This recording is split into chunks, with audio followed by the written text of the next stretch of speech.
So hi everyone, I hope आप सभी अच्छे होंगे and welcome to Vidya Setu. This is the class third for the economics for the NTPC exam.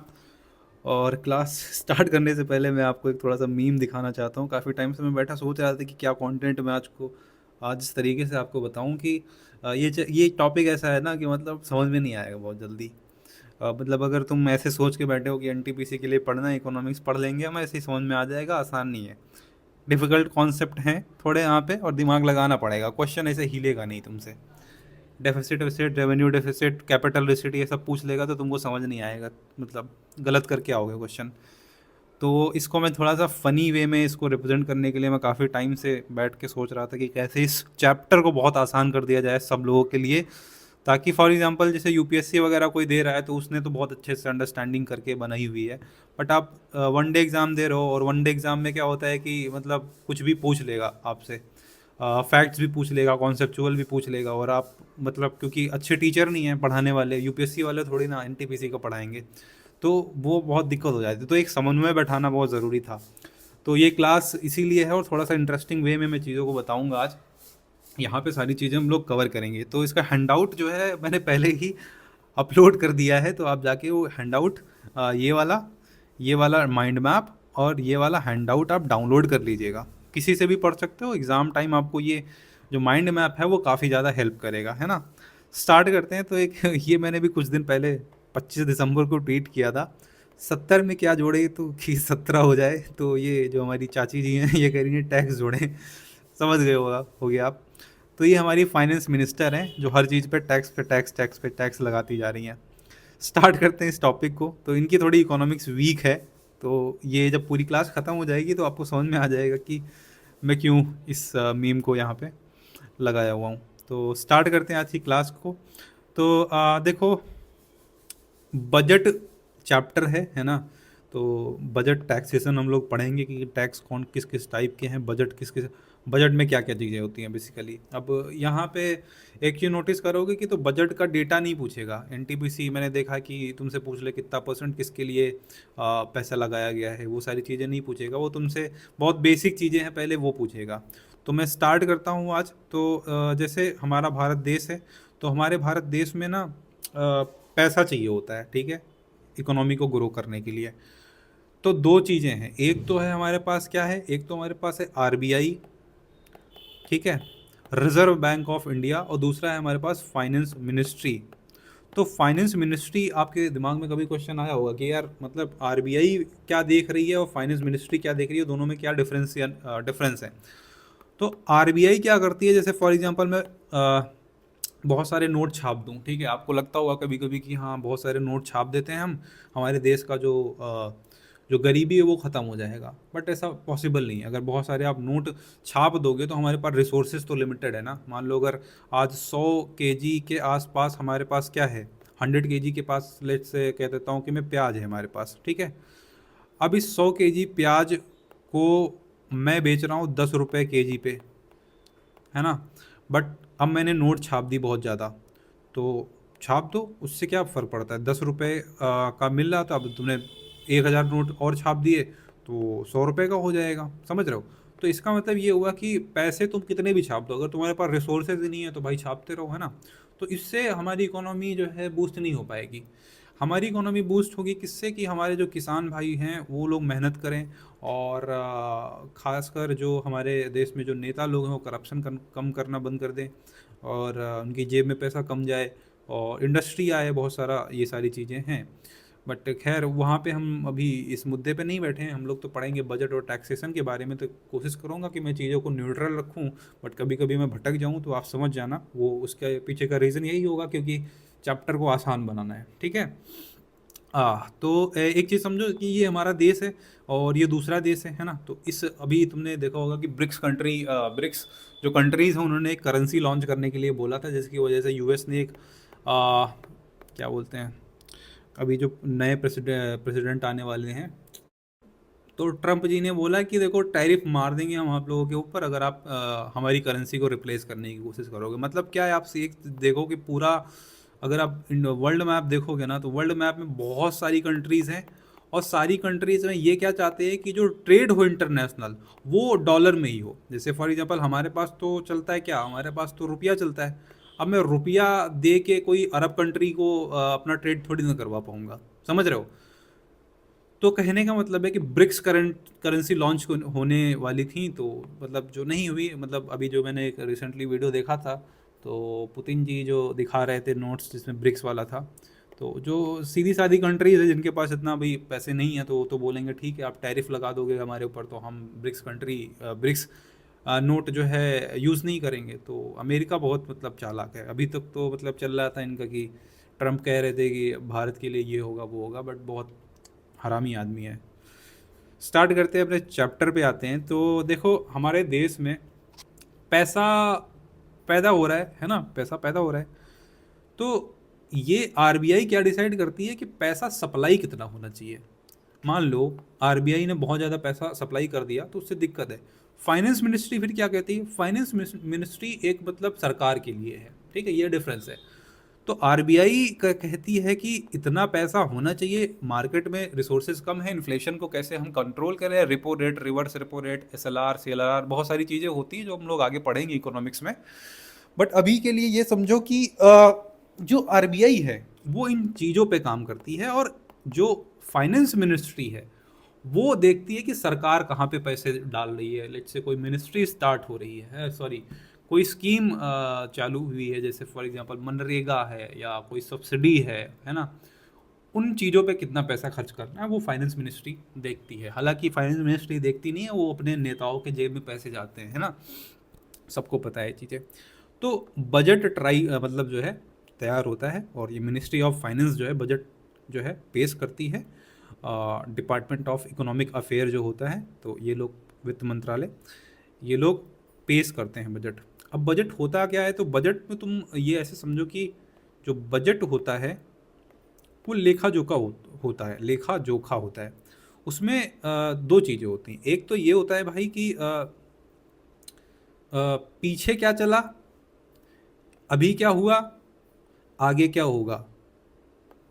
तीन चीज़ें, पीछे क्या हुआ यानी कि जब बजट किसी भी फाइनेंशियल ईयर का आता है, मैंने कल बताया था कि फाइनेंशियल ईयर कितने टाइम तक होता है, तो उसमें ये होता है कि मान लो 8-9 महीने बीत गए, तो पिछला क्या ब्यौरा था, अभी करंट में रनिंग क्या है, और आगे का क्या प्लान है, वो चीज़ यहाँ पे दिखाई जाती है बजट में, ठीक है। तो समझ में आ गया होगा कि बजट में होता क्या है। अच्छा एक चीज़ समझो कि जब बजट आने वाला होता है, तो अगर मैं बोल दूं कि बजट में लेट्स से कि गवर्नमेंट स्पेंड करने वाली है सेमीकंडक्टर पे, जैसे कि अभी आईटी का बूम कम चल रहा है ना, सेमीकंडक्टर वगैरह में जॉब ज़्यादा जा रही हैं, तो अगर गवर्नमेंट ये बोल दे कि देखो हाँ, सेमीकंडक्टर में मैंने जो है 10,000 करोड़ रुपए निकाल दिए हैं, ठीक है, तो जो भी लोग होंगे वो कहेंगे भाई कि इकोनॉमी में अगर ये इस सेक्टर में बूम आने वाला है तो उस कंपनी के शेयर खरीद लेंगे। इसीलिए तुमने देखा होगा कि जब बजट निकलता है ना तो कमरे में लॉक कर देते हैं, वो हलवा बनता है, और वो सीतारमण वाली वो पिक्चर वो देखी ही होगी आप लोगों ने, पिक्चर नहीं एक्चुअली फ़ोटो जो आई थी, तो वो फ़ोटो आपने देखी होगी। तो उस फोटो में क्या था कि मतलब वो हलवा खा रही थी, बजट तैयार हो जाता है, वहाँ के वो गवर्नमेंट के बंदे होते हैं वो बाहर नहीं निकलते, है ना। तो ये चीज़ होती है कि बजट में ये चीज़ें होती हैं। अब इकोनॉमी जब जैसे फॉर एग्जांपल तुमको मैं समझाता हूँ कि जब बजट आने वाला होता है ना, उससे पहले एक इकोनॉमिक सर्वे निकाला जाता है। क्या निकाला जाता है, इकोनॉमिक सर्वे 1 से 2 दिन पहले जो है ये निकालती है, और ये वेबसाइट होती है इंडिया बजट करके, वहाँ पे आप जा करके देख सकते हैं। 2-3 दिन पहले आता है ना, 2-3 दिन पहले आता है, तो उसमें थोड़ा थोड़ा सा लिखा होता है, संकेत होते हैं बेसिकली। आप देख सकते हो कि एग्रीकल्चर सेक्टर में क्या होने वाला है, फाइनेंस बैंकिंग में क्या है, कुछ सुझाव होते हैं, बट वो सॉलिड चीज़ नहीं होती। तो इकोनॉमिक सर्वे आता है, उसके बाद में आप देखोगे कि कौन सा सेक्टर अच्छा परफॉर्म करने वाला है, इसके संकेत होते हैं। बट बजट जब लॉन्च होता है ना, तो बजट जब आता है तो उसमें हम टारगेट बताते हैं कि भैया अगले टाइम में हम क्या करने वाले हैं, ठीक है। इसमें नेक्स्ट ईयर में कौन कौन सी चीज़ों पे हम लोग टैक्स मारने वाले हैं वो सारी चीज़ें बताते हैं। तो बजट के बारे में अगर तुम देखोगे तो यही सारी चीज़ें होती है, बट ये टर्म कॉन्स्टिट्यूशन में कहीं नहीं मेंशन है। अगर तुम संविधान डाउनलोड करो, Ctrl+F लगा के अगर देखो, तो बजट के बारे में कहीं कुछ नहीं मिलेगा।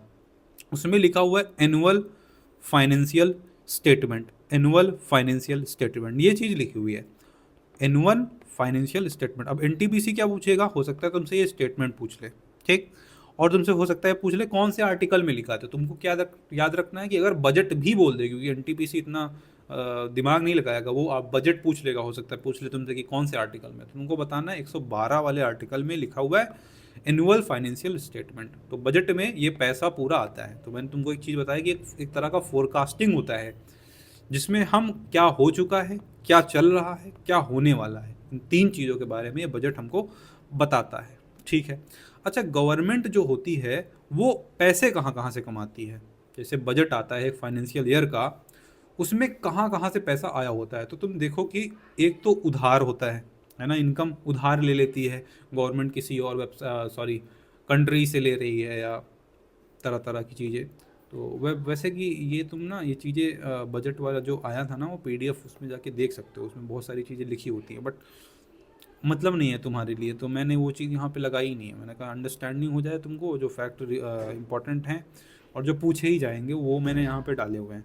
तो उधार क्या लिया हुआ है, उधार लेती है वो लगभग 36%, जीएसटी लगाती है 15%, वहाँ से इनकम आती है, आईटीआर फाइल करना होता है ना, 14% वहाँ से आता है, कॉरपोरेट पे टैक्स लगाती है, जैसे टीसीएस हुई, विप्रो हुई, नगारो हुई, बहुत सारी जो कंपनीज हैं हमारे देश में उन पे टैक्स लगाती है। तो ज़्यादातर तो उधारी पे चलता है मामला, है ना। अब खर्च कहाँ करती है, तो सबसे बड़ा खर्च होता है नेताओं की जेब में, ठीक है, वो पैसा वहाँ पे जाता है, तो वो यहाँ पे दिखा नहीं सकता मैं। दूसरा ब्याज, जो फॉर एग्जांपल किसी चीज़ का दे रही है, लेट से उधारी लिए, तो भाई ब्याज तो देना पड़ेगा। स्टेट को 16% दे देता है, और योजनाएं बनाता है जो कि कभी इम्प्लीमेंट होती नहीं है। तो ये एक्सपेंडिचर जो होता है सरकार का, वो इस तरह से है। तो 4 चीज़ें मैंने बताई, नेताओं की जेब में पैसा जाता है, योजनाएं जो कभी होती नहीं है, स्टेट को पैसा देता है, वो भी मतलब आप समझ जाओ कि नेताओं की जेब में जाता है, और जो ब्याज देता है इस चीज़ का, तो ये ब्याज देना ही पड़ेगा, क्योंकि सारा पैसा रख लिया जाता है। समझ गए, इनकम कहाँ से हो रही है गवर्नमेंट की, और एक्सपेंडिचर कहाँ हो रहा है। एजुकेशन वगैरह में तो पैसा डाला ही नहीं जाता इनके द्वारा। खैर, तो ये चीज़ आपको आई होप समझ में आ गई होगी। अब देखो, मैं तुमको एक चीज़ समझाता हूँ। यहाँ पे ये फादर जी हैं, ठीक है, और ये बेटा जी हैं। फादर जी बेटा को मार रहे हैं, क्यों? क्योंकि फादर आए, पूछे कि ये बताओ पैसा कहाँ चला गया, तो बोले तो खर्च कर दिया। तो फादर जी बोले कि पैसा खर्च हो गया, तो अब ये तो कर्ज होता जा रहा है हमारे ऊपर, तो ये कर्ज कैसे पूरा होगा। तो बेटा बोला कि लोन ले लेंगे। तो बोले ठीक है। उसके बाद में फिर कह रहा है कि वो लोन कैसे चुकाओगे, क्या फिर लोन ले लेंगे। तो फादर ने बेटे को मारा, ठीक। तो ये वही है। तो जैसे होता है ना कि गवर्नमेंट क्या चाहती है, गवर्नमेंट पैसा ली और पैसा उड़ा दी, है ना। तो ये जो बजट में दिखाया जाता है एक डेफिसिट नाम की चीज़, यानी घाटा। जैसे इतना पैसा आया, इतना पैसा लगा दिया, तो हम हमेशा क्या जाते हैं, निगेटिव में। फॉर्चुनेटली अनफॉर्चुनेटली जो भी आप सोचो, हम हमेशा निगेटिव में होते हैं, क्योंकि हम बहुत ज़्यादा पैसा खर्च करते हैं, ठीक है। तो जैसे फॉर एग्जांपल एक SRBM एक्ट बनाया गया, इसके पीछे का रीज़न ये था कि जैसे फॉर एग्जांपल अभी कांग्रेस चल रही है, नेक्स्ट ईयर बीजेपी आ गई है, मतलब 4-5 साल बाद जब बदलती है गवर्नमेंट, तो पिछली सरकार इतना पैसा उड़ा देती है ना, कि जो नई गवर्नमेंट आती है तो कहती है कि यार ये इतना पैसा उड़ा के गए। वो मैंने बताया ना, ये जो ब्याज वाला, ये वाला, तो ये जो एक्सपेंडिचर हो जाता है इधर, सॉरी, ये वाला एक्सपेंडिचर में, तो इतना ब्याज ही होता है ना, कि गवर्नमेंट कहती है कि यार इतना ज़्यादा पैसा ये पिछली गवर्नमेंट तो उड़ा के गई है, तो मुझे भरना पड़ेगा। तो SRBM एक्ट 2003 में बनाया गया। एनटीपीसी तुमसे ये SRBM एक्ट कब आया इसके बारे में पूछ सकती है, हो सकता है थोड़ा सा डीप में जाए तो पूछेगा किस लिए है, तो समझ जाना पिछली गवर्नमेंट जो होती है वो ज़्यादा पैसा ना खर्च करे, उसके लिए बनाया गया। लेकिन बाद में 2016 में NK सिंह की कमेटी बनाई गई, जिसमें बोला गया कि यार ये जो तरीका है, मतलब हालांकि इसको इम्प्लीमेंट किया गया, बट उससे बहुत ज़्यादा बेनिफिट नहीं हुआ। इकोनॉमिक्स की मैं लंबी क्लास ले सकता हूँ, जिसमें मैं आपको बहुत सारी चीज़ें बता सकता हूँ कि क्या ड्रॉबैक्स आए इसके, जिसकी वजह से नए रिफॉर्म्स आए, बट इम्पॉर्टेंट है नहीं, फैक्चुअल चीज़ें इंपॉर्टेंट हैं, वो मैं आपको बता दे रहा हूँ यहाँ। तो NK सिंह कमेटी का फॉर्मेशन हुआ किसके लिए, SRBM एक्ट के लिए, 2003 में आया था, ठीक है। तो सरकार का जो पेमेंट था वो वगैरह वगैरह। तो फिजिकल डेफिसिट के बारे में बात कर लेता हूँ। तो फिजिकल का मतलब क्या हुआ, देखो सरकार से रिलेटेड मतलब फिजिकल मतलब क्या, सरकार से रिलेटेड। जब भी वर्ड फिजिकल दिखे तो समझ जाओ कि सरकार से रिलेटेड है कुछ। डेफिसिट का मतलब घाटा।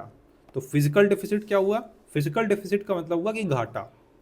अब घाटा हो सकता है कि बजट तुमको दिया गवर्नमेंट ने, फाइनेंस मिनिस्ट्री ने पेश किया, उसमें बोला कि भाई इतना घाटा चल रहा है अपना, तो ये वही है। तो फिजिकल डेफिसिट का फॉर्मूला मैंने यहाँ पे लिख दिया है कि फिजिकल डेफिसिट क्या होती है कि टोटल एक्सपेंडिचर कितना उड़ाया बेटा ने और कितना रिसीव किया, यानी कि रिसीव मतलब एक्सक्लूडिंग बोरविंग्स।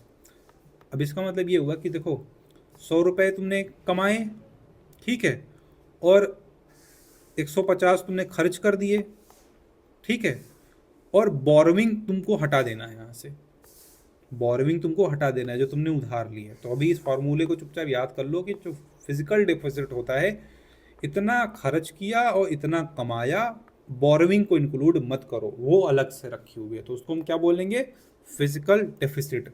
हवा में नहीं बता रहा हूँ मैं, ये इंपॉर्टेंट है, तुमको इसका फॉर्मूला दिखेगा बार बार। और फिजिकल डेफिसिट होता क्या है वो मैंने आपको समझा दिया, सरकार से रिलेटेड है। तो एक चीज़ होता है, अभी ध्यान रखो, कैपिटल एक्सपेंडिचर। कैपिटल एक्सपेंडिचर क्या होता है, जैसे सड़क बना दिया, रोड बना दिया, वहाँ से अच्छा काम कर दिया है ना, तो पॉजिटिव सी फीलिंग, कैपिटल एक्सपेंडिचर। रेवेन्यू और एक्सपेंडिचर में क्या डिफरेंस है, जैसे फॉर एग्जांपल तुम्हारा रेवेन्यू है 100 रुपये और एक्सपेंडिचर तुम्हारे 50 रुपये, 150 रुपये, तो डिफरेंस देखोगे तो वो क्या आएगा, तुम्हारा डेफिसिट आएगा। तो डेफिसिट समझ में आ गया, आई होप आपको समझ में आ गया होगा कि फिजिकल डेफिसिट क्या होता है, आपको समझ में आया होगा कि बजट क्या होता है, कौन से आर्टिकल में होता है, एनुअल फाइनेंशियल स्टेटमेंट क्या होता है, सरकार के इनकम के सोर्सेज क्या होते हैं, वो एक्सपेंड कहाँ कहाँ पे करती है, इतनी बात समझ में आ गई होगी। अच्छा, हमारे देश की जीडीपी, जीडीपी मैंने तुमको कल पढ़ा दी थी। जीडीपी मतलब पूरा पैसा, ठीक है। अब पूरा पैसा को अगर हम डिवाइड कर दें किससे, मतलब उस फिजिकल डेफिसिट को अगर जीडीपी से डिवाइड कर दें तो ये आ जाता है एक परसेंटेज, जिसको हम बोलेंगे फिजिकल डेफिसिट परसेंटेज, ठीक है। यहाँ पे मैंने एक इमेज लगाई हुई है, जो यहाँ पे तुम देख सकते हो। 2018 में हम लोग ठीक ठाक जगह पे थे, उसके बाद में हम ऐसे ऐसे इधर कोविड की वजह से हम लोग बहुत ज़्यादा बढ़ गए, और उसके बाद में आप देख रहे हो 22 में ये हुआ, 23 में हम 6% के आसपास चल रहे हैं। तो ये एक पैरामीटर है, एक तरह से आप देख सकते बता सकते हो कि अपन डेफिसिट और जो कमाई हो रही है उसके बीच का जो रेशियो है, यानी कि जो परसेंटेज है, तो वहाँ से पता चल जाता है। अब वही मतलब वही बात है कि अगर फिजिकल डेफिसिट ही डायरेक्टली यहाँ पे डालोगे तो बहुत बड़ा फिगर दिखेगा, तो पता नहीं चलेगा ना। तो यही ये बार चार्ट बनाने का मेन पर्पज़ यही है। समझ गए ना मैंने क्या बताया, कोई दिक्कत नहीं होनी चाहिए यहाँ पे, ठीक है। अब मैं तुमको समझाने वाला हूँ, एनसीईआरटी है जो तुम्हारी क्लास 12th की इकोनॉमिक्स की पार्ट 2 वाली, अगर तुम वो खोलोगे मैक्रो इकोनॉमिक्स की, तो तुमको कंटेंट दिखेगा 5 पे, 5.1, 5.2 में। तो यहाँ पे फिजिकल पॉलिसी करके तुम्हारा ये चीज़ दिया हुआ है, और रेवेन्यू कैपिटल ये चीज़ें दी हुई हैं। यूपीएससी वगैरह के लिए जो लोग तैयारी करते हैं वो लोग पढ़ते हैं ये सब, हालांकि तुमको पढ़ने की ज़रूरत नहीं है, मैंने वो चीज़ मेहनत यहाँ पे करके डाल दी है कि एनटीपीसी क्या पूछ सकता है तुमसे। एनटीपीसी तुमसे पूछेगा कि बताओ ये रेवेन्यू डेफिसिट है, ये कैपिटल डेफिसिट है, ये कैपिटल एक्सपेंडिचर है, या रेवेन्यू डेफिसिट है, क्या है। इस टेबल को 20 सेकंड में कुछ नहीं बोलूँगा, इसको खाली देखो और थोड़ा सा सांस ले लो।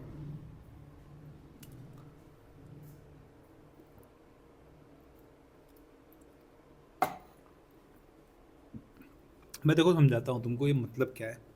भाई देखो, गवर्नमेंट के पास पैसा आया, ठीक है, पैसा खर्च होगा, ठीक है, पैसा आएगा। बजट में क्या होगा, बजट में तो ये होगा ना, पैसा आएगा पैसा जाएगा, वही दिखाना है।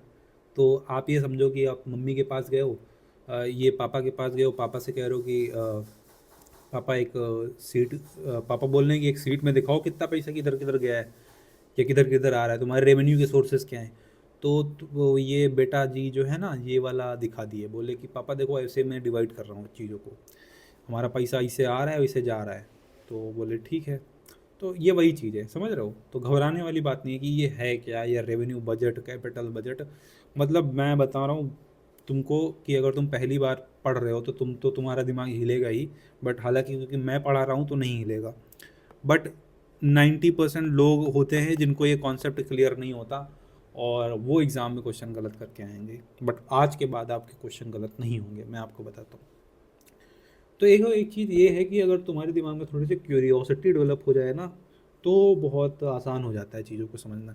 अगर तुम डायरेक्टली एनटीपीसी एग्ज़ाम या कोई सी एग्ज़ाम के लिए प्रिपरेशन कर रहे हो और बैठ के तुम ये देख रहे हो कि ये क्या होता है, तो नहीं समझ में आएगा। पहले तुम क्यूरियोसिटी डेवलप करो, थोड़ा सा प्रैक्टिकल वे में तुम सोचने की कोशिश करो, है ना। यूट्यूब वगैरह पे सर्च करो, यूट्यूब पे नहीं मतलब गूगल वगैरह पे सर्च करो, एक बार बजट निकाल के लेके बैठ जाओ, क्या लिखा हुआ है ये रिसेट रिसेट, है ना। तब तुमको थोड़ा क्यूरियोसिटी होगी, तब तुम पढ़ोगे तो तुमको समझ में आएगा। डायरेक्टली तुम पढ़ोगे कहीं से भी कुछ नहीं समझ में आएगा, चाहे टीचर से पढ़ लो चाहे जिससे पढ़ लो, वो बहुत अच्छे से पढ़ा दे तो बात अलग है, हालांकि बट ऐसा होता नहीं है ज़्यादातर केसेस में, मैंने देखा है। अब ये चीज़ एसएससी सीजीएल के एग्ज़ाम में भी आता है बार बार। अब लोग मुझसे पूछेंगे कि सर क्या ये एसएससी सीजीएल के लिए भी कोर्स है? बिल्कुल है यार, तुम देख लो ना, सिलेबस मैच करो, तुम क्वेश्चन देखो पीवाईक्यू, तुमको वहाँ पे भी ये चीज़ दिखेगी, है ना। तो जब भी मैं रिसिट की बात करूँ तो तुम हंस देना, जब भी मैं रिसिट की बात करूँ तुम हंस देना, जब मैं तुमसे एक्सपेंडिचर की बात करूँ तुम रो देना। फिर से रिपीट करता हूँ, जब भी मैं रिसिट की बात करूँ तुम हंस देना, जब भी मैं एक्सपेंडिचर की बात करूँ तुम रो देना, ठीक। क्यों हंस देना, क्यों रो देना, उसके बारे में बताता हूँ। रिसिट का मतलब होता है पैसा आवे है, पैसा आ रहा है, और एक्सपेंडिचर का मतलब है बाबू कि पैसा जा रहा है, समझ गए। रिसिट का मतलब है क्या, पैसा आ रहा है, और एक्सपेंडिचर का मतलब है क्या, पैसा जा रहा है, समझ गए। तो यहाँ पे एक चीज़ दिख रही है रिसिट और एक दिख रहा है एक्सपेंडिचर, दो चीज़ समझ में आ गई, ठीक है। अब एक चीज़ समझो, रेवेन्यू बजट और कैपिटल बजट, ये दो चीज़ें क्या होती हैं। एक साल के अंदर, जैसे फॉर एग्जांपल एक बैग है गवर्नमेंट का, दो बैग है मान लो, एक पहला बैग है दूसरा बैग, एक साल के अंदर पैसा उसको निकालना है, ठीक है, एक साल के अंदर उसको पैसा निकालना है, देना है, कुछ भी करना है। तो उसने इधर वाला पैकेट उठाया, और जब एक साल के ज़्यादा टाइम के लिए, तो वो इधर देखेगा इस वाले पैकेट में। मतलब कि अगर लॉन्ग टर्म इन्वेस्टिंग है, लॉन्ग टर्म के लिए, लॉन्ग टर्म का ट्रांजेक्शन है तो इधर, शॉर्ट टर्म यानी एक साल से कम का ट्रांजेक्शन है तो इधर, समझ गए। अब आते हैं, इसमें दो चीज़ें हैं, दोनों चीज़ों की बात करते हैं। एक होता है रेवेन्यू रिसिट, रेवेन्यू रिसिट यानी कि मैंने तुमको क्या बताया, रेवेन्यू रिसिट, रिसिट का मतलब पैसा आवे है, पैसा आएगा, पैसा आएगा, इसका मतलब क्या हुआ, यहाँ पे देखो रेवेन्यू रिसिट, भारत सरकार की जेब में एक साल से कम के लिए आने वाला पैसा, जैसे जीएसटी भरी सर आपने, टैक्स भरे, है ना। जैसे दो तरह के टैक्स होते हैं, जैसे एक टैक्स होता है डायरेक्ट टैक्स, एक होता है इनडायरेक्ट टैक्स। डायरेक्ट टैक्स को तुमको क्या करना पड़ता है, वेबसाइट पे जाके डालना पड़ता है, तो आईटीआर फाइल करना है, कुछ भी करना है, तो थोड़ा थोड़ा पैसा आ रहा है लेकिन फ्रिक्वेंट ट्रांजेक्शन्स हो रहे हैं यहाँ पे, है ना। तो उसको हम क्या बोलेंगे, रेवेन्यू रिसिट, समझ में आ गया, ठीक है। अब यहाँ पे देखो, रेवेन्यू एक्सपेंडिचर क्या है, सरकार को भाई सैलरी देनी पड़ती है, सबको सैलरी देगी, कोई आईएएस है कोई आईपीएस है तो उसको महीने महीने में सैलरी देनी है, कोई सब्सिडी देनी है, सब्सिडी मतलब जैसे एलपीजी सिलेंडर देना है किसी को, मतलब अनाज वनाज देना है, जो भी चीज़ें वो सरकार करती है तो वो फ्रिक्वेंटली करना पड़ता है। तो ये जो है, जो भी ट्रांजेक्शन होंगे वो इधर से हो जाएंगे, समझ गए, एक साल से कम के लिए। मनरेगा स्कीम है भाई, तो ये पूछ लो तुमसे किस में आएगा, रेवेन्यू एक्सपेंडिचर में, क्यों, क्योंकि भाई उसको बार बार हर महीने देने हैं पैसे, समझ में आ गया। दूसरी चीज long term transaction, long term transaction में दो चीजें, एक कैपिटल रिसिट, एक कैपिटल एक्सपेंडिचर। बहुत बुलेट ट्रेन बना दी, 50 साल बाद कुछ पैसा आएगा, 1 2 साल 5 साल बाद पैसा आएगा, कैपिटल रिसिट, समझ में आ गया होगा। क्या इसमें बहुत बड़ा रॉकेट साइंस था, इसके ऊपर एक दो बार क्वेश्चन करो, रिवाइज करो, बाद में रिकॉर्डिंग देखो, बार बार याद हो जाएगा, ठीक है। इतनी चीज़ समझ में आ गई होगी आई होप आपको।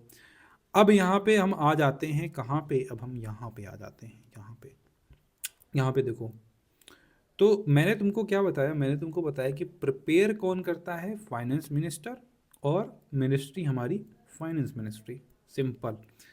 तो कुछ हिस्टोरिकल फैक्ट्स हैं जो मुझे लगता है कि पूछ सकता है कि कौन, एनटीपीसी वाले, आरआरबी वाला एग्ज़ाम जो है तुम्हारा। तो फर्स्ट बजट आर के शानमुखम जी ने प्रस्तुत करा था, मुरारजी देसाई 10 बार प्रस्तुत कर चुके हैं, ठीक, याद कर लेना, सिंपल।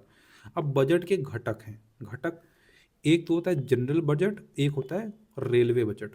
तो रेलवे बजट क्यों है अलग और जनरल बजट क्यों है अलग, इसके पीछे रीज़न तुमको बताता हूँ, क्योंकि रेलवे का जो तुम एग्ज़ाम की प्रिपरेशन कर रहे हो कोई छोटी मोटी चीज़ है भाई, इतना पैसा इधर उधर होता है, इतना पैसा इधर होता है, हर सेकंड हजारों ट्रांजेक्शन्स होते हैं। तो बहुत फ्रिक्वेंटली ट्रांजेक्शन होने वाली एक फील्ड है जहाँ पे बहुत पैसा आता है। मतलब रेलवे मिनिस्ट्री जिसके पास है उसकी तो चांदी चांदी। तो इतना ज़्यादा जब पैसा है तो गवर्नमेंट सोची कि भाई इसको तो अलग ही मैनेज करो और बाकी चीज़ों को अलग मैनेज करो। तो दो तरह के बजट निकाले, एक तो रेलवे वाला बजट, एक जनरल वाला बजट। इतनी बात समझ में आई। लेकिन धीरे धीरे 2016 में बोला गया कि ज़्यादा से ज़्यादा घपले करने हैं क्योंकि, तो इनको मिला दो जिससे लोगों को पता ही नहीं चले कि कितना जा रहा है पैसा किधर। समझ गए? तो गवर्नमेंट ने अपना दिमाग लगाया कि नेताओं की जेब में ज़्यादा पैसा आ जाए, इसके लिए रेलवे बजट और जनरल बजट को मिला दिया आपस में। 2016 में ये चीज़ करवा दी। हो सकता है एनटीपीसी वाले एग्जाम में तुमसे पूछ ले ये बात। ठीक है, अब मैं बात करूंगा टाइप्स ऑफ बजट की। तो बजट देखो होता है दो तरह का, एक होता है इंतरिम बजट, दूसरा होता है फुल टाइम बजट। इंतरिम बजट क्या होता है मैं तुमको समझाता हूँ। जैसे अभी चुनाव होने वाले थे, ठीक है, गवर्नमेंट ने बहुत सारे झूठे वादे करे कि हम उनको ये करा देंगे, वो करा देंगे, मर्सिडीज गिफ्ट कर देंगे सबको, और जो है पिकनिक पे ले जाएंगे सबको, फॉर्चूनर दो दो बीस बीस बीस सबके घर में डाल देंगे, एलपीजी सिलेंडर तो ऐसे ही पड़े रहेंगे। इतने वादे कर दिए इन लोगों ने। तो बोले भाई बजट, बजट की तो लग गई भाई। इतना पैसा अगर मैं इधर उधर बोल दूंगा कि भाई मैं तुमको मर्सिडीज दे रहा हूँ, हर एक पर्सन के पास मर्सिडीज हो जाएगी, तो गवर्नमेंट पैसा कहाँ से लाएगी भैया? तो पैसा कहाँ से आएगा? तो बोले एक काम करो, एक जुगाड़ निकालो, बजट को ना दो तरीके से करो। एक तो फुल टाइम बजट जो भैया इलेक्शन से पहले, इलेक्शन नहीं है तो उस टाइम निकालो जिसमें कोई झूठे वादे तो करने नहीं होते हैं। एक होता है कि झूठे वादे करने हैं, तो झूठे वादे जब करने हैं तो कोई इंतरिम बजट निकाल दो, जो एक तरह का, मतलब आप समझ जो कि क्या मतलब मैं जो बोलना चाह रहा हूँ वो आप समझ गए हो। तो एक तरह बेवकूफ़ बनाने वाला जो बजट होता है उसको हम बोलते हैं इंतरिम बजट। फुल टाइम बजट यानी कि चीज़ें रेगुलर होती हैं, उसमें फुल फ्लेज तरीके से दिया होता है, हालांकि वो बात अलग है कि कुछ नहीं होता उसमें भी। अब बजट तो इन्होंने निकाल दिया, बट बजट निकालने से थोड़ी ना कुछ होता है। उसमें लिखा है कि भाई तुम डेफिसिट में जा रहे हो, तुम घाटे में हो, तुम्हारा देश घाटे में है, तो क्या करना है? तो कहे कि एक काम करो कि जो है कुछ टाइप्स बना दो। किसके? डेफिसिट के। तो उसमें भी बढ़िया जुगाड़ कर रखा है गवर्नमेंट ने। एक बोला कि जो है बजटरी डेफिसिट बनाओ, एक रेवेन्यू डेफिसिट बनाओ, एक फिजिकल डेफिसिट बनाओ, एक प्राइमरी डेफिसिट बनाओ, एक इफेक्टिव रेवेन्यू डेफिसिट बना दो। हर तरह की से मतलब लोगों को बहकाने के लिए आप नए नए तरह के पैरामीटर्स लॉन्च कर दो, ताकि आपको लगे अरे ये तो बहुत कम है, ये तो यहाँ से बोरोइंग हटा दो, यहाँ से मतलब ब्याज हटा दो, सब दुनिया भर की चीज़ें। खैर, अगर मैं बात करूँ बजटरी डेफिसिट के बारे में, यानी कि बजट घाटा के बारे में, तो जैसे तुमको पता होगा कि जैसे फॉर एग्जांपल तुमको गन लेनी है और किसी को पेलना है, तो उसके लिए तुमको गन चाहिए, उसका लाइसेंस चाहिए, है ना? बिना बिना लाइसेंस वाली से तो मार नहीं सकते, तो तुमको क्या लाइसेंस चाहिए। तो वो लाइसेंस का पैसा कहाँ जाएगा? वो पैसा जाएगा गवर्नमेंट के पास। तो जुर्माना जैसे हुआ, लाइसेंस हुआ, दारू का ठेका खोलना है तुमको, तो ये सारी चीज़ें करनी है। टैक्स जो आता है, तो वो सारी चीज़ें होती है बजटरी डेफिसिट में आती हैं। उनको अगर तुम माइनस कर दोगे, कहाँ, किससे? टोटल एक्सपेंडिचर से, तो तुम्हारा आ जाएगा क्या? Budgetary deficit. समझ में आ गया? मतलब भाई एक्सपेंडिचर कहाँ कहाँ जा रहा है पैसा और कहाँ कहाँ से आ रहा है, तो इसमें पैसा कहाँ कहाँ से आता है? दारू वाला लाइसेंस, गन वाला लाइसेंस, टैक्स वाला पैसा, है ना? वो सारी चीज़ें खर्च कहाँ कर रही है? सब्सिडी दे रही है। हथियार जो मतलब हमारा रक्षा मंत्रालय जो है उसके लिए जो पैसा खर्च हो रहा है, हालांकि जो नहीं हो रहा है। एजुकेशन में जो पैसा खर्च हो रहा है, जो दिख रहा है लोगों को बट हो नहीं रहा है। अभी बीपीएससी वाला स्कैम, ये सब दुनिया भर की चीज़ें चल रही हैं। मैं थोड़ा ट्रैक से भटक जाता हूँ, बट आप समझ जाओ कि वो मैं क्यों बता रहा हूँ, क्योंकि चैप्टर है, चैप्टर ये बहुत ज़्यादा डिफिकल्ट है। अब तुमको यहाँ तक मैं लेके चला आया, तुमको ये सब चीज़ें समझ में आ गई होंगी, बट अगर सीधा सीधा लेक्चर ले लूँगा तो तुमको समझ ही नहीं आएगा कि मैंने मतलब क्लास ले रखे हैं लोग, पेड क्लास, मतलब 2-2 हज़ार 3-3 हज़ार के कोर्सेज है। फिजिकल डेफिसिट नहीं पता है अभी तक कि फिजिकल डेफिसिट और फिजिकल डेफिसिट को जीडीपी से डिवाइड करोगे, वो परसेंटेज जो आता है उसका क्या मतलब है? समझ रहे हो? तो ये चीज़ें हैं कि मतलब अब एनटीपी से भी पूछेगा, सीजीएल भी पूछेगा, और ये हालांकि यूपीएससी में भी पूछा जाता था, अब तो नहीं पूछा जाता है। एमसीक्यू में एलिमिनेशन मेथड लगा देते हैं, तो थोड़ा सा डिफिकल्ट करके भले ही पूछ ले, बट आप समझ जाओ। तो बजटरी डिफिसिट में इतना ही होता है। अब रेवेन्यू डेफिसिट क्या होता है, जैसे फॉर एग्जांपल टैक्स आ रहा है पैसा, है ना, टैक्स से जो पैसा आ रहा है सर, और जो लाइसेंस से पैसा आ रहा है उसको जोड़ दो, और बाकी जो तुम्हारा पैसा एक्सपेंडिचर में है उसको घटा दो, तो वो तुम्हारा डेफिसिट क्या आएगा, रेवेन्यू डेफिसिट। मतलब सर यहाँ पे मैंने दो ही चीज बोली, खासकर यहाँ पे टैक्स से पैसा, भाई बहुत सोर्सेस है ना गवर्नमेंट के, ये पैसा वो पैसा फलाना ढिमाका बहुत सारी चीजों से आता है। तो अगर मैं टैक्स को कंसीडर करूं, उस केस में केवल रेवेन्यू डेफिसिट को हम काउंट करेंगे। अब फिजिकल डेफिसिट की मैं बात कर लूँ, इतनी देर से मैंने फिजिकल डेफिसिट समझाया है, तो इसमें डाउट नहीं होना चाहिए। Total expenditure exist the sum of the value receipt and the non dedicating capital receipt. तो ये चीज़ मैंने दो, मतलब एक तो वो कॉन्सेप्ट समझाया और दूसरा ये समझाया, तो फिजिकल डेफिसिट क्या है तुमको समझ में आ गया होगा, ठीक है। प्राइमरी डेफिसिट की मैं बात करता हूँ, जैसे फॉर एग्जांपल 100 रुपये तुमने अपने दोस्त से उधार ले लिए, ठीक है, और कुछ टाइम बाद उसको 100 रुपये दे दिए, ठीक है, बट तुम्हारे दोस्त ने बोला भाई ब्याज तो दे दे, 12% का ब्याज था, तो देने तो 112 थे, लेकिन तुमने दिए कितने, 12, सॉरी 100 रुपये। तो क्या कहते हैं primary deficit, physical deficit minus interest payment, यानी कि इंटरेस्ट तो देना ही नहीं है। अब ये तुम प्राइमरी डेफिसिट अगर मैं दिखा दूंगा तुमको, तो गवर्नमेंट बोलेगी देखो हमारा प्राइमरी डेफिसिट तो इतना ही है ना, बट फिजिकल डेफिसिट तुमको नहीं दिखाएगी, तुमको प्राइमरी डेफिसिट में तो यार बहुत कम आ रहा है, इसका मतलब हम तो जो है बहुत आगे जा रहे हैं, बट तुमको पता है टैक्स, ये जो ब्याज देना है ये तो बहुत ज़्यादा देना होता है। तो प्राइमरी डेफिसिट का जो मतलब लोचा है वो आपको समझ में आ गया होगा। इफेक्टिव रेवेन्यू डिफिसिट क्या होता है, इसमें से तुमको जो है ग्रांट्स जो है वो माइनस कर देनी होती हैं, ठीक है। इतना ध्यान रखो, बहुत ज़्यादा डिटेल में जाने का नहीं है अभी, जो मतलब जितनी चीज़ें बता दी, अगर इतनी चीज़ तुमको समझ में आ गई है, एटीसी कह रहा हूँ, एनटीपीसी का क्वेश्चन आई कैन एश्योर 99.99% तुम ये क्वेश्चन सही करके आओगे, जितनी चीज़ें मैंने तुमको बता दी हैं, ठीक। अब मैं आ जाता हूँ टैक्स के बारे में। तो देखो टैक्स तो हमारे देश में बहुत तरह के होते हैं, जैसे ये टैक्स वो टैक्स फलाना ढिमाका। दो तरह के मेन होते हैं, एक तो होता है इनडायरेक्ट टैक्स और एक होता है इनडायरेक्ट टैक्स। वेबसाइट पे गए सर, आपने फाइल करा, टैक्स फिक्स भरा, उसको हम बोलेंगे डायरेक्ट है। आपने कोई चीज़ खरीदी, कोल्ड ड्रिंक खरीद ली, ये खरीद लिया वो खरीद लिया, पता नहीं चल रहा है, लेकिन आप तो जीएसटी तो दे ही रहे हो ना, तो इनडायरेक्ट टैक्स है, टैक्स है, अप्रत्यक्ष रूप से है, जैसे जीएसटी हुई यहाँ पे। इसको याद रखना कि रेग्रेसिव टैक्स भी कहते हैं, क्या कहते हैं, रिग्रेसिव टैक्स।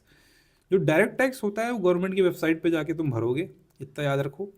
इनकम टैक्स हुआ, वेल्थ टैक्स हुआ, संपत्ति कर हुआ, इसको प्रोग्रेसिव टैक्स बोलते हैं, याद रखना, बहुत बहुत बहुत बहुत बहुत इंपॉर्टेंट है। एसएससी में भी पूछा है बार बार, एनटीपीसी भी पूछता है बार बार, ठीक है, तो याद रहेगा हमको। अब ये बताओ कि जीएसटी के बारे में थोड़ा सा देख लेते हैं, कि जो जीएसटी है उसको 2001 जुलाई 2017 में आई थी, ठीक है, और असम पहला राज्य था जो इसको इम्प्लीमेंट करा था, आर्टिकल 279A के तहत इसको बनाया गया है। तो ये चीज़ देख लेना आप, ये फैक्ट है, याद करना है तुमको, ये भी पता होनी चाहिए, डेट पता होना चाहिए। उसके बाद में स्पेसिफिक कुछ टैक्स हैं, जैसे कॉरपोरेट टैक्स होता है, एक्साइज ड्यूटी का टैक्स होता है, कस्टम ड्यूटी का टैक्स होता है। कॉरपोरेट वाले जैसे टीसीएस वगैरह जाके भरती है, कुछ सामान तुमने बनाया तो एक्साइज ड्यूटी लगती है उस पर, है ना, वो वाला टैक्स है। कस्टम ड्यूटी की मैं अगर बात करूँ तो इम्पोर्ट कुछ लेके आए, आईफोन लेके आ रहे हो रास्ते से, तो तुम सोच रहे हो कि तुम ऐसे ही लेके चले आओगे, उस पर भी नेताओं के जेब में पैसे जाएंगे हर चीज़ के लिए, समझ रहे हो। अब यहाँ पे सेबी के बारे में एक फैक्ट है जो कि तुम पढ़ लो, कि सेबी क्या करती है, कि exchange security and exchange board of India, भूमिका क्या होती है इसकी, regulates the security market in the India, जैसे शेयर मार्केट वगैरह है तो उस पर नज़र रखती है। भाई इतना ध्यान रखना, ज़्यादा ध्यान नहीं देने का, फुल फॉर्म याद कर लेना। अब लेफर कर्व के बारे में बात करता हूँ। देखो ऐसा है कि अगर मैं बहुत ज़्यादा टैक्स बढ़ाता जाऊँ, है ना, टैक्स बढ़ाता जाऊँ बढ़ाता जाऊँ बढ़ाता जाऊँ, तो एक टाइम आएगा तुम कहोगे कि तुम्हारी ऐसी की तैसी, मैं भाग जाऊँगा देश से, समझ रहे हो। पहले तो एक तरीका ये है कि भाग जाओ तो मेरे पास पैसा होगा, दूसरा ये होगा कि ठीक है मैं इधर ही रहूँगा और मैं टैक्स ना देने के 100 मेथड ढूंढ लूँगा। तो वही है, तो लेफर कर्व क्या कहती है कि जो निर्मला जी है वो थोड़ा शांति से रहो तुम, है ना, ऐसे होगा नहीं तुम्हारा। तो ये वाला जो मीम मैंने लगाया था कि 70 में क्या जोड़े 17 हो जाए, तो ये कह रही टैक्स जोड़ दे, वैसा होगा नहीं। कि तुम यहाँ पे ये कर्व अगर तुम देखोगे, तो अगर तुम ये टैक्स बढ़ाते जाओगे बढ़ाते जाओगे बढ़ाते जाओगे, एक टाइम तक तो भाई ठीक है, एक टाइम तक आप सोचो कि भाई टैक्स बढ़ाता जा रहा हूँ मैं, टैक्स परसेंटेज में तुम यहाँ पे बढ़ाता जा रहा हूँ, और टैक्स रेवेन्यू आता जा रहा है, नेताओं की जेब में पैसा आता जा रहा है, समझ रहे हो। बट एक टाइम पे आएगा, यहीं तक होगा भाई, उसके बाद कहेगा लाफर कर, तुमको मारेगा एक लाफा, और कहेगा बेटा मैं जा रहा हूँ इधर से। और या हो सकता है वो ब्लैक मनी या दुनियादारी, मतलब हर तरीके से आदमी सोचेगा कि भाई टैक्स तो नहीं दूंगा, तो वो टैक्स नहीं देगा, तो धीरे धीरे रेवेन्यू क्या हो जाएगा आपका, घट जाएगा, तो आप कहाँ आ जाओगे, नीचे। तो क्या पड़ेगा, लाफा। तो लेफर कर्व के बारे में अगर मैं बात करूँ तो ये क्या देगा, एक लाफा मारेगा इनको, समझ रहे हो। तो लेफर कर्व जब भी तुम्हारे एग्जाम में आए और एनटीपीसी के एग्जाम में पूछेगा तुमसे, तो तुम ध्यान रखना, ये कर्व ध्यान रखना, इनकी शक्ल याद रखना, और लाफा ध्यान रखना कि टैक्स बहुत ज़्यादा रेट बढ़ाते जाओगे तो लाफा पड़ जाएगा। आई होप आपको ये सारी चीज़ें समझ में आ गई होंगी। अब देखो क्या करना है, सारी चीज़ें मैं अपलोड कर दूंगा अपने टेलीग्राम चैनल पे। दूसरी चीज़ ये कि कुछ लोगों के मैसेज आ रहे थे कि सर आप ये चीज़ फ्री रखे हो, आप उसको पेड कर दो। देखो यार, मेरा क्या है कि यार तुमको एक चीज़ बताता हूँ, मैं इस पे ऐड भी नहीं लगाया हुआ हूँ, एड्स भी इस सीरीज़ पे नहीं लगे हुए हैं, क्योंकि देखो ऐड से आता है मेरा रेवेन्यू, मैं पैसे कमाता हूँ। मैंने ऐड भी डिसेबल कर रखे हैं, क्यों, क्योंकि मैं भी एक स्टूडेंट रह चुका हूँ, मुझे पता है कि बीच में ऐड आएगा तो तुम पढ़ाई छोड़ दोगे। तो मैंने ऐड भी डिसेबल कर रखे हैं, तो सोचो मैं वहाँ से रेवेन्यू नहीं ले रहा हूँ तो तुमसे क्यों लूँगा। तो ये पूरी बैच फ्री है, पूरी बैच फ्री है और फ्री रहेगी, तुमको पैसे देने की ज़रूरत नहीं है, ठीक है। तो आई होप आपको ये सारी चीज़ें समझ में आ गई होंगी। कोई डाउट है तो कमेंट में पूछ लेना मुझसे। और एक टेलीग्राम चैनल है जहाँ पे ये सारी चीज़ें मिल जाएंगी, तो उसको ज़रूर ज्वाइन कर लेना। नेक्स्ट क्लास करेंगे मस्त, जो है सारे कॉन्सेप्ट को हम लोग समझने की कोशिश करेंगे, और इसी तरीके से हमारी पूरी इकोनॉमिक्स ख़त्म हो जाएगी। साइंस वाइंस भी हम लोग जो है करेंगे। एक हेल्प कर सकते हो तो मेरी, कि लोगों के साथ शेयर कर सकते हो इस वीडियो को, सो दैट ज़्यादा से ज़्यादा लोगों को बेनिफिट मिले और 2000-3000 के कोर्सेज लेना बंद करें और यहाँ से आके आराम से पढ़ाई करें। तो क्योंकि काफ़ी मेहनत के बावजूद मैं देखता हूँ कि जो व्यूज़ है वो बहुत ज़्यादा नहीं आता है, तो वो थोड़ा मेरे लिए प्रॉब्लमेटिक है, क्योंकि वो मोटिवेशन का काम करता है। अब जो सोचो कि व्यूज़ ही नहीं आ रहा है ना कमेंट आ रहा है, तो मुझे लगता है कि यार शायद मतलब आप समझ रहे हो ना। तो वो वही चीज़ है, ये पीपीटी बनाना, ये हैंडआउट बनाना और फिर रिसर्च करना, फिर ये तुम्हारा क्या बोलते हैं, ये तुम्हारा ये माइंड मैप बनाना काफ़ी मेहनत का काम होता है। तो आई होप आपको सारी चीज़ें समझ में आई होंगी। कोई सजेशन है तो कमेंट में ज़रूर बताना, और नेक्स्ट क्लास में मिलते हैं। और तब तक के लिए take care, bye bye, see you in the next one.